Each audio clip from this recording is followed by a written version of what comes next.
Stingless bee nests can often be found underground near roadways where they are in danger of damage from people and vehicles. It is possible to relocate stingless bee nests into hives in safer locations. You will need only a few tools for relocating underground stingless bees. You will need a hive, a hoe, a spade, and a wire.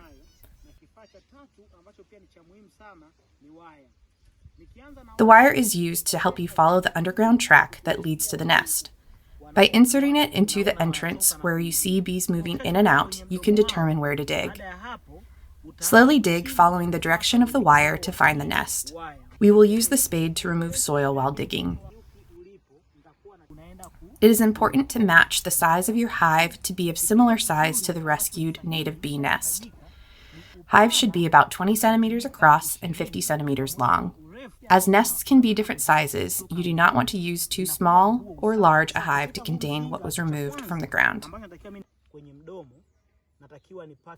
To prepare the hive, open it and place propolis from the rescued hive at its entrance and all along the sides of the hive.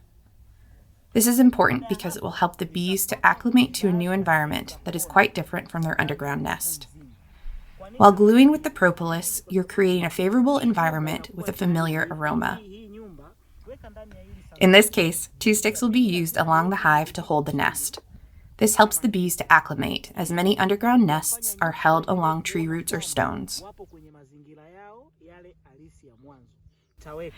Some sugar should be added to the hive along with some ugali flour. As the bees start moving out of their nest, the flour and sugar provide food for stress relief until the time where the bees will be able to leave the hive and collect nectar and pollen. After 3 months, you may decide to split the colony. Look for a strongly established colony with a high number of bees and a well-structured nest. Look for colonies that have the ability to create a surplus of food.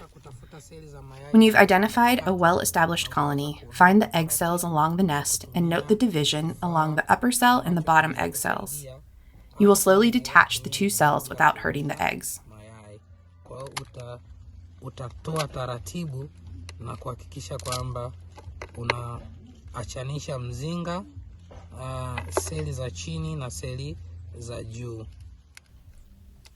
Take the new colony and place in the new hive, following all of the same directions as were needed when removing a colony from the ground. Do not forget that both colonies will be highly stressed, and the procedures mentioned before for stress relief should be followed for both colonies.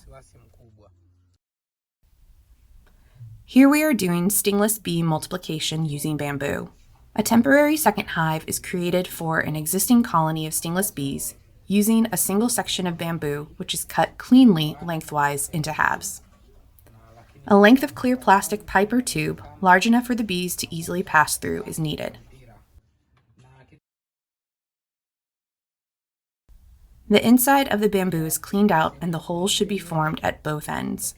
In this way, bees will discover an entrance to the new hive at both ends. It is very important to create a similar environment to that which the bees would choose for themselves in order for the colony to adopt this as a desirable hive. Using propolis from the existing hive, the 2 halves of the bamboo are glued back together.